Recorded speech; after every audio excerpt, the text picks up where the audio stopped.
آپ کو دکھایا قلعہ دراوڑ کا مکمل ویو، اس کی ہسٹری اور وہاں کے بارے میں مکمل معلومات دی۔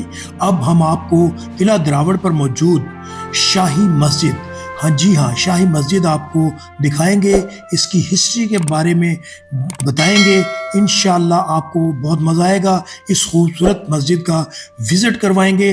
اور یہاں پہ قریب ہی موجود بادشاہوں کا شاہی قبرستان، جی ہاں، بہاولپور کے نوابوں کا شاہی قبرستان، جہاں پہ صرف شاہی فیملی ہی مدفون ہے۔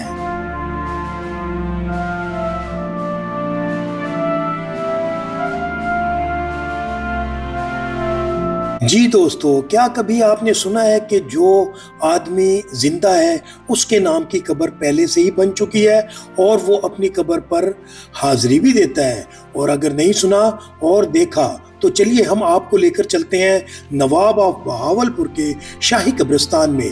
صحرائے چولستان کے بیچوں بیچ قلعہ دراوڑ کے بالکل قریب ہی نواب آف بہاولپور کا شاہی قبرستان موجود ہے۔ یہ قبرستان نوابین، شہزادے اور شہزادیوں کی آخری آرام گاہ ہے۔ یہ شاہی قبرستان 200 سال سے بھی قبل تعمیر کیا گیا تھا، جو ایک 4 دیواری کے اندر موجود ہے۔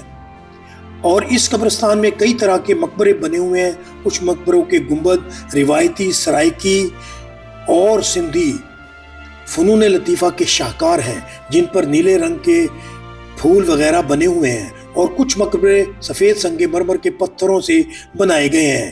اخروٹ کی لکڑی سے بنے مرکری دروازے سے اندر داخل ہوں تو عالی شان مقبروں کی قطاریں اور شاہانہ طرز تعمیر آپ کو اپنے حصار میں لے لیتا ہے، جو اسلامی طرز تعمیر کا شاہکار اور اسلامی فن تعمیر کی اپنی مثال آپ ہے۔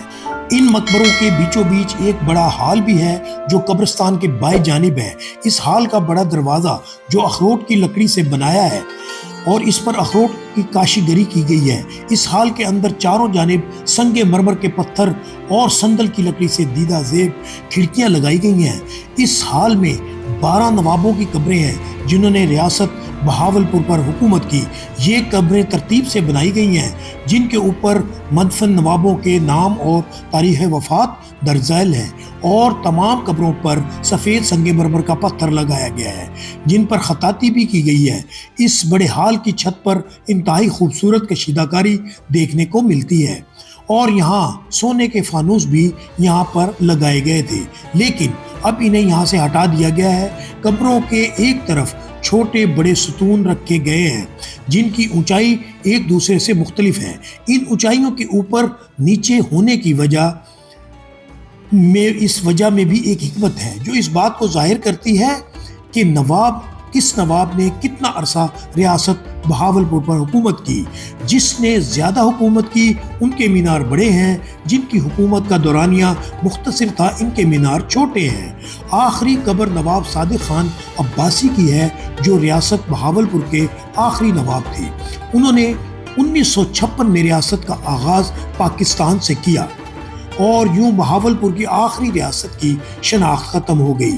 آپ کو ایک حیرت انگیز معلومات بھی فراہم کرتے ہیں جو بہت ہی کم لوگ جانتے ہوں گے، کہ تمام نوابین اور شہزادے اپنی قبر پہلے ہی تیار کروا لیتے تھے، اور ان کے اندر گندم رکھ دی جاتی تھی، اور پھر جب بھی اللہ کی طرف سے بلاوا آ جاتا تو اس قبر کی گندم نکال کر بانٹ دی جاتی تھی اور اس میں تدفین کی جاتی تھی۔ شاہی مقبرے سے باہر تمام مقبرے شاہی خاندان کے شہزادے اور ان کی شہزادیاں یعنی مستورات کے ہیں، جہاں پر کسی کو بھی داخلے کی اجازت نہیں۔ اس کے علاوہ سفید رنگ کے 3 مقبرے غیر ملکی بیگمات کے ہیں۔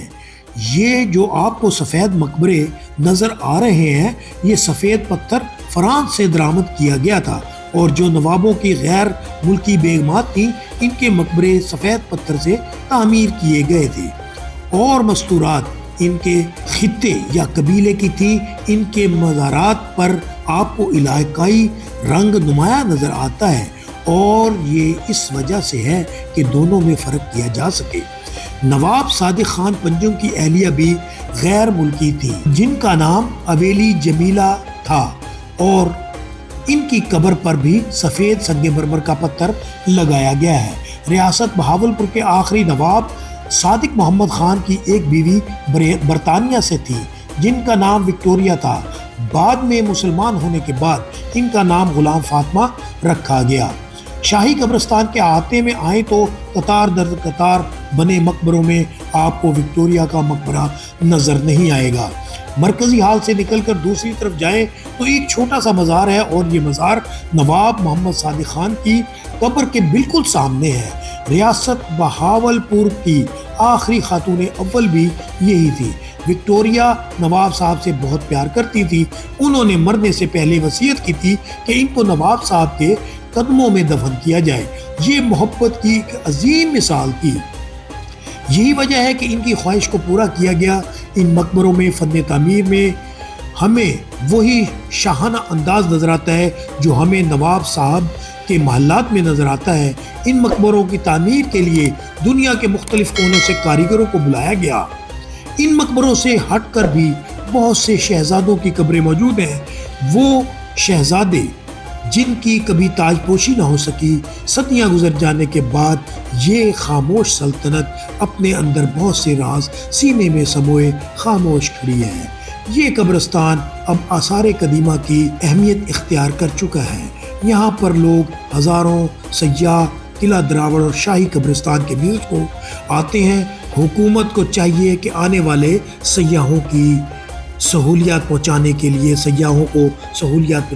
لیے بہتر سے بہتر اقدامات اٹھائے جائیں۔ چار دیواری کے بنے اس شاہی قبرستان کے باہر احاطے میں ان کے ملازمین، ان کے خدمتگار، ان کے پیروکار کی قبریں بھی موجود ہیں اور کچھ یہاں کے مقامی افراد بھی جو ہیں وہ یہاں پہ ان کو بھی اجازت ہے تدفین کرنے کی۔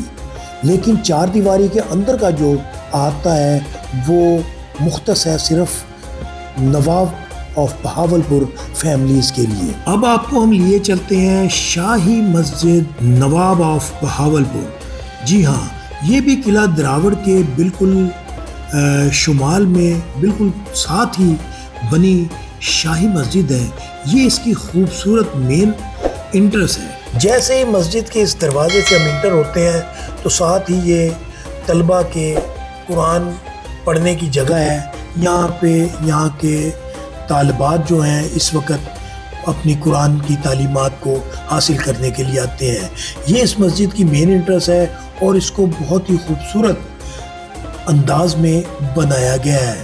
فن تعمیر کا بہترین شاہکار یہ مسجد، شاہی مسجد، کسی تعریف کی محتاج نہیں۔ اس مسجد کی فن تعمیر بادشاہی مسجد لاہور اور دلی کی شاہی مسجد سے بہت زیادہ ملتی ہے۔ مسجد کی جو مین انٹرس ہے اس کی دوسری جانب سے ہم دیکھتے ہیں تو یہ 4 مینار اور ایک گنبد بہت ہی خوبصورت یہاں سے ویو پیش کرتی ہے۔ یہ کشادہ صحن شاہی مسجد کا اور اس کے یہ خوبصورت گنبد اور مینار مکمل طور پر سفید سنگ مرمر سے تیار کیے گئے ہیں۔ یہ 3 بڑے گنبد اس مسجد کی دلکشی میں اضافہ کرتے ہیں۔ باقی اس مسجد کے فرنٹ پر آپ دیکھ سکتے ہیں کہ نمایاں طور پر آیات وغیرہ لکھی گئی ہیں۔ یہ وضو خانہ ادھر بنایا گیا ہے، یہ بعد میں تعمیر کیا گیا ہے۔ اس کے اندر جب ہم داخل ہوتے ہیں تو بہت زیادہ تسکین اور ٹھنڈک، حالانکہ یہ صحرائے چولستان میں واقع مسجد انتہائی ٹھنڈی ہے۔ اس کی وجہ یہی ہے کہ یہ پرانی دیواریں اور کچی مٹی سے بنی ہوئی یہ بہت زیادہ چوڑی دیواریں جو اس کو ٹھنڈا رکھتی ہیں۔ مسجد کے اندر بہت خوبصورت قسم کا کارپیٹ، محراب بہت خوبصورت بنی ہوئی ہے۔ یہاں پہ الحمدللہ 5 وقت اس وقت اذان بھی دی جاتی ہے اور باجماعت مقامی لوگ اور سیاح لوگ یہاں پہ 5 وقت نماز بھی ادا کرتے ہیں۔ چلیے دوستو، آپ کو آج کا ہمارا یہ ولاگ کیسا لگا؟